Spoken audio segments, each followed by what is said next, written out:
செம்மையான ஒரு வேலை வாய்ப்பு. என்ன வேலை அப்படின்னு தானே கேட்குறீங்க? மாதந்தோறும் ரூ. 56,000 உங்க பேங்க் அக்கவுண்ட்ல டபார் டபார்ன்னு வந்து விழுகும்.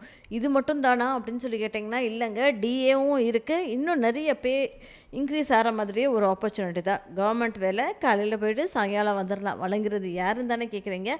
Union public service commission UPSC இருக்கு இல்லையா? இவங்க இப்போதைக்கு வேலைக்கு ஆட்கள் எடுக்கிறாங்க. அதுவும் எங்க வேலை பார்க்குறதுக்கு? பிஎஃப்ல ஒர்க் பண்ணுறதுக்கு, அசிஸ்டன்ட் ப்ராவிடென்ட் ஃபண்ட் கமிஷனராக ஒர்க் பண்ணுறதுக்கு. ஓகேங்களா? இபிஎஃப்ஓ ஆஃபீஸ் இருக்கு இல்லைங்களா? நம்ம எல்லாத்துக்குமே இந்த பிஎஃப் கொடுப்பாங்களா கவர்மெண்ட்லலாம் பணம் பிடிச்சிட்டு அதுக்கப்புறம் திருப்பி ரிட்டையர் ஆகி போகிறப்போ நமக்கு வந்து பணம் கொடுப்பாங்க. அதை வந்து ஹேண்டில் பண்ணுறதுக்கு ஒரு ஆஃபீஸ் இருக்குது இல்லையா? அதுதான் வந்து இபிஎஃப்ஓ ஆர்கனைசேஷன் சொல்கிறாங்க. அதாவது எம்ப்ளாயீஸ் ப்ராவிடென்ட் ஃபண்ட் ஆர்கனைசேஷன் அப்படின்றது. அவங்க இப்போதைக்கு இந்த ஒரு வேலைவாய்ப்பை அறிவிச்சிருக்காங்க. அசிஸ்டன்ட் ப்ராவிடென்ட் ஃபண்ட் கமிஷனர் அப்படின்ற வேலைவாய்ப்பு. ஓகேங்களா? எத்தனை ரோல் இருக்குது அப்படின்னா எக்கச்சக்கமான ரோலுங்க. யூஆர் கேட்டகரியில் 29, இடபிள்யூஎஸில் 8, ஓபிஎஸில் 18, எஸ்சியில் 15, எஸ்டியில் 10. ஸோ டோட்டலாக இத்தனை வேகன்சிஸ் இருக்குது. இது போக பிடபிள்யூடியிலையும் 3 வேகன்சிஸ் அப்படின்ற மாதிரி சொல்லியிருந்திருக்காங்க. பிடபிள்யூடியில் என்னென்ன அப்படின்றது டீட்டெயில்டாக அவங்க இங்கே எக்ஸ்பிளைன் பண்ணியிருந்திருக்காங்க. யாருக்கெல்லாம் என்ன கேட்டகரிஸில் வரும் அப்படின்றதை அவங்க இங்கே மென்ஷன் பண்ணியிருந்திருக்காங்க.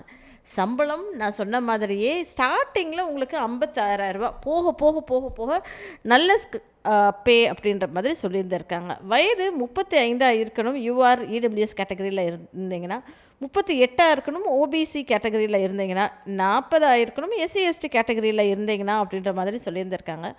இது போக நீங்கள் வந்து 10 வருஷம் வந்து இன்னும் எக்ஸ்டெண்ட் பண்ணி கொடுக்குறாங்க. யாருக்கு அப்படின்னா பிடபிள்யூபிடி கேட்டகரியில் வர்றவங்களுக்கு. சரிங்களா மக்களே? ஏதோ ஒரு டிகிரி படித்திருந்தாலே போதும் அப்படின்ற மாதிரி சொல்லியிருக்காங்க. நீங்கள் வந்து பிகாம் தான் படிக்கணும், பிசிஏ தான் படிக்கணும், பிஎஸ்சி தான் படிக்கணும், பிஇ தான் படிக்கணும், பிடெக் தான் படிக்கணும், அந்த மாதிரி எல்லாம் இல்லை. ஏதோ ஒரு டிகிரி நீ படிச்சிருந்தாலே போதும்பா அப்படின்ற மாதிரி சொல்லியிருந்திருக்காங்க. டிசைரபிள் குவாலிஃபிகேஷன் டிப்ளமோ நீங்கள் கம்பெனி லேபர்லேயோ இல்லை பப்ளிக் அட்மினிஸ்ட்ரேஷன்லேயோ நீங்கள் படிச்சிருந்தாலும் சூப்பர். டிப்ளமோ படித்தவங்களுக்கு கூட வேலைங்க. சரிங்களா? அதுதான் அவங்க சொல்லியிருந்திருக்காங்க. ஓகேங்களா?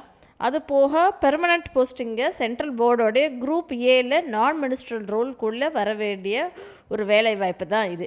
ப்ரொபஷன் அப்படின்னு சொல்லி பார்த்தீங்கன்னா 1 ஆண்டுக்கான ப்ரொபஷனரி இப்போ இருக்குது அப்படின்ற மாதிரி சொல்லியிருக்காங்க. ஹெட் குவார்ட்டர்ஸ் இது எங்கே இருக்குது அப்படின்னா நியூ டெல்லியில் இருக்குன்ற மாதிரி சொல்லியிருந்திருக்காங்க. அதாவது இந்த இபிஎஃப்ஓடைய ஆஃபீஸ். ஓகேங்களா மக்களே? வேறு என்ன கொடுத்துருக்காங்கன்னா 29 பக்கத்துக்கு இதை டீட்டெயில்ஸாக கொடுத்துருக்காங்க. இதை நீங்கள் அப்ளை பண்ணணும் அப்படின்னு ஆசைப்பட்டீங்களா https://upsconline.nic.in/ORA அப்படின்ற ஒரு முகவரிக்கு போனீங்கன்னா அந்த இடத்துல நீங்கள் டீட்டெயில்டாக இதை பற்றி படிச்சிருக்கலாம் அப்படின்ற மாதிரி சொல்லியிருக்காங்க. ஓகேங்களா? யாரெல்லாம் இந்த வேலைக்கு அப்ளை பண்ணலாம் அப்படின்றதுக்கு வயது சொல்லியாச்சு, டிகிரி சொல்லியாச்சு, சிட்டிசன் வந்து இந்தியன் சிட்டிசனாக தான் இருக்கணும் அப்படின்ற மாதிரி அவங்க சொல்லியிருந்திருக்காங்க. இதே மாதிரி ரெகுலராக தெரிஞ்சுக்கணும்னு ஆசைப்பட்டீங்கன்னா மக்களே மறக்காமல் சேனலை சப்ஸ்கிரைப் பண்ணிக்கோங்க. உங்கள் ஃப்ரெண்ட்ஸ் அண்ட் ஃபேமிலிக்கும் அதிகபட்சமாக ஷேர் பண்ணுங்கள். நன்றி மக்களே.